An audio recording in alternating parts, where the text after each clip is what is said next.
విద్యకు ముఖ్యమంత్రి రేవంత్ రెడ్డి మొదటి నుంచి ఎంతో ప్రాముఖ్యతనిస్తున్నారు. తెలంగాణలో ప్రభుత్వ బడులు దేశంలోనే నెంబర్ 1 లా ఉండాలన్నదే సీఎం సంకల్పం.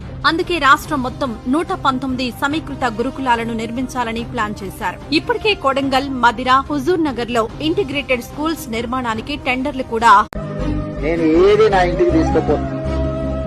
10 మంది ఇబ్బందులు ఉన్న వాళ్ళకి సాయం చేయడానికి నేను నాకు పేరు తప్ప ఇంకేది లేదు. అరే నన్ను కనిపిస్తే నేను నమస్కారం పెడితే నాకు సంతోషం అవుతుంది. అంటే అరే మా తన చేసి నమస్తే నన్ను గుర్తుపట్టినా గుర్తుపట్టకపోయినా, నేను మిమ్మల్ని గుర్తుపట్టకపోయినా నమస్తే పెడితే నేను చేసిన పనికి నాకు సంతోషం కలుగుతుంది. నేను అంత నుంచి మీ నుంచి ఏం ఆశిస్తలేను. మీరు వరి పండించండి, రాష్ట్ర ప్రభుత్వం కొనుగోలు చేస్తుంది.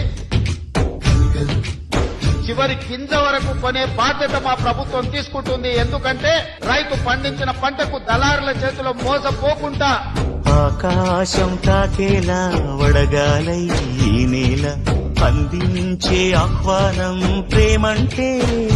రేవంత్ రెడ్డికి ధన్యవాదాలు చెప్తున్నా. మంచి సన్న బియ్యం ఇస్తున్నా. మంచిగా ఉన్నాయి సన్న బియ్యము, మంచిగా ఉంది బియ్యం. వంట బియ్యం ఉన్నట్టు ఉన్నాయి, చాలా బాగున్నాయి. ఇంతకు ముందుకు దొడ్డు బియ్యం వచ్చేది, అవి తినలేదు మేము. ఇప్పుడు సన్న బియ్యం వస్తున్నాయి, తింటున్నాం. మంచిగా ఉన్నాయి, బ్రహ్మాండంగా ఉన్నాయి. సన్న బియ్యం ఇస్తున్నారు రేవంత్ రెడ్డి సర్కార్, చాలా బాగున్నాయి. రైతులను పండించినట్టు సన్న బియ్యం తీసుకుంటున్నా, సంతోషంగా ఉంది. సన్న బియ్యం ఇస్తున్నందుకు రేవంత్ రెడ్డి ధన్యవాదాలు. పాఠశాలల మీద ప్రత్యేకమైన దృష్టి పెట్టుంది. మన ఊర్లో ఉన్న పాఠశాల మంచిగా ఉండాలి. టీచర్లు రాకపోతే రాసుకోండి, కలెక్టర్ కు చక్కగా ఫిర్యాదు చేయండి. ఎందుకంటే ఒక్కొక్క టీచర్ కు మనం 1,50,000 జీతాలు ఇస్తున్నాం.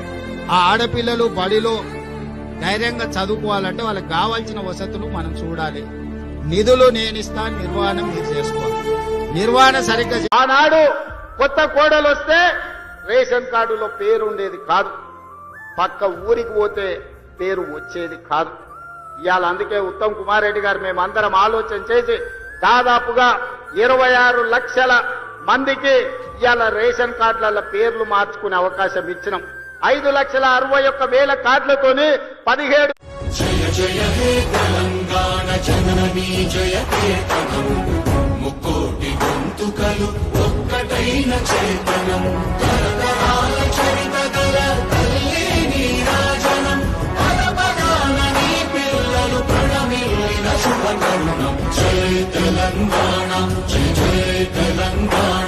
ఈ రోజు నేను కూడా ఒక గ్రామీణ ప్రాంతాన్ని నుంచి వ్యవసాయ కుటుంబం నుంచి వచ్చిన. 2006లో మొట్టమొదటిసారి జిల్లా పరిషత్ మెంబర్ గా ఇండిపెండెంట్ గా గెలిచిన. 2007 జూన్ లో ఎమ్మెల్సీగా గెలిచిన ఇండిపెండెంట్ గా. 2009 జూన్ లో ఎమ్మెల్యేగా గెలిచిన. 2014 జూన్ లో మళ్లీ ఎమ్మెల్యేగా గెలిచిన. 2018 డిసెంబర్